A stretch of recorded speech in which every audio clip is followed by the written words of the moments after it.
know this. I've always wondered about the Crusades, as far as because my understanding of it's vague and Yes, sir. general.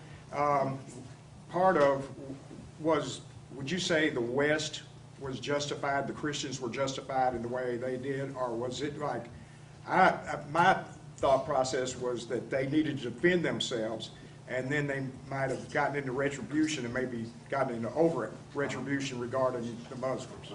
Okay, the Crusades were called, the first crusade was called in 1095 by Pope Urban II. And the Christians arrived from Europe in Jerusalem in 1099 and conquered it. And there was and they conquered more territory in that area, ultimately holding it for 200 years until 1291, when Outremer was conquered, the last Crusader kingdom. And so we're talking about a period of 200 years. There were many crusades. I wrote a book about essentially the first crusade called The Politically Incorrect Guide to Islam and the Crusades. And in it, I examined the lead up to the Crusades. Because a lot of people ascribe all the tensions between the West and the Islamic world to the Crusades. And they say it all started with that. In reality, there were 450 years of jihad before there was ever a crusade. And what had been up to that point, over half of the Christian world was conquered and Islamized, including what is now the heart of the Islamic world, like Egypt and Syria and so on. No, conquered violently by armies, working according to the teachings that I've outlined today. And they overwhelmed over half of what was known as the Christian world. Now, the Crusades were called in response to, not in response to that, not in response to those 450 years of jihad that swept over half of the Christian world, but they were called rather in response to some particular things.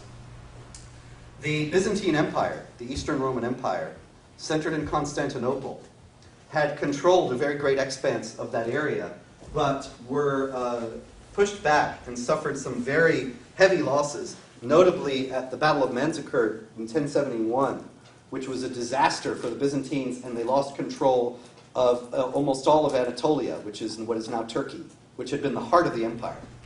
And the Byzantine emperor, although there was a lot of bad blood between him and the West, because he was the Eastern Roman emperor. He was the Roman emperor, going all the way back in an unbroken line to those guys, the Caesars, and all that business. But he was not recognized as such in the West.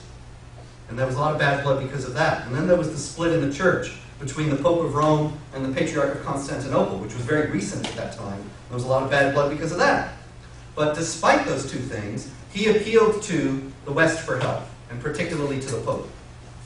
And the Pope called the crusade in response to that appeal for help. Also, there had been a great deal of persecution of Christians in the Holy Land. The Caliph al-Hakim, at the early part of the 11th century, had destroyed the Church of the Holy Sepulchre, although he ordered it built back later.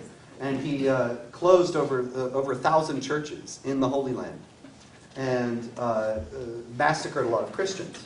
And so this was the run-up to the calling of the First Crusade. The idea was only to secure the Holy Land for Christian pilgrims. There had never been envisioned originally any kind of taking of land, although that ultimately did happen. And the Crusaders did a lot of things, as I mentioned before, that cannot be excused, and I'm not interested in excusing them and never have. But in the main, it was a late, defensive, and small-scale response to a great deal of political aggression based on jihad doctrine that had preceded the Crusades. And on that basis, I think there's nothing for anybody in the West to ever apologize for about the Crusades in that regard. They were not some sort of proto-imperialist, racist exercise such as they are portrayed today.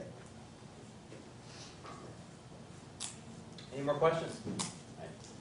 Thank you, Mr. Spencer. Thank you.